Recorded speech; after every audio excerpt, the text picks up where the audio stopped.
TTD chairman BR నాయుడుపై BJP ధార్మిక cell నాయకుడు ఫణీంద్ర మండిపడ్డారు.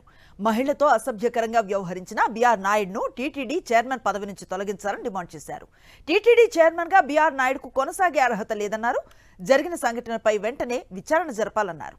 తిరుపతి కొండపై అనేక అపచారాలు జరుగుతూ ఉంటే CM Chandrababu, deputy CM Pavan కళ్యాణ్లు ఏం చేస్తున్నారని ప్రశ్నించారు ఫణీంద్ర. టీటీడీ బోర్డు ఎవరైతే ఉన్నారో ఆ చైర్మన్ యొక్క రాసలీలు అని చెప్పేసి అని బయటకు వచ్చాయి. ఎంత ఘోరం అండి.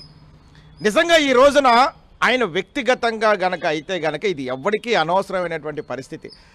నేను ముఖ్యంగా ఆయన పెట్టినటువంటి ప్రెస్ మీట్లో ఆయన ఎంత అహంకారంగా, ఎంత దుర్భాషలంగా ఈ రోజున హిందువుల యొక్క సాంప్రదాయాలు, సంస్కృతిని అంటే ఎందుకు అంటగట్టినట్టుగా ఈ రోజున ఆయన మాట్లాడే తీరు చాలా బాధ కలిగించే విషయంగా, ముఖ్యంగా హిందువుల యొక్క మనోభావాలు, సాంప్రదాయాల, సంస్కృతి కోసం ఆలోచించే వాళ్ళని, మాలాంటి వాళ్ళని ఎంతో మందిని ఇబ్బంది కలిగించే విధంగా ఈ రోజున వారు మాట్లాడే ప్రెస్ మీట్ చాలా బాధాకరంగా ఉంది.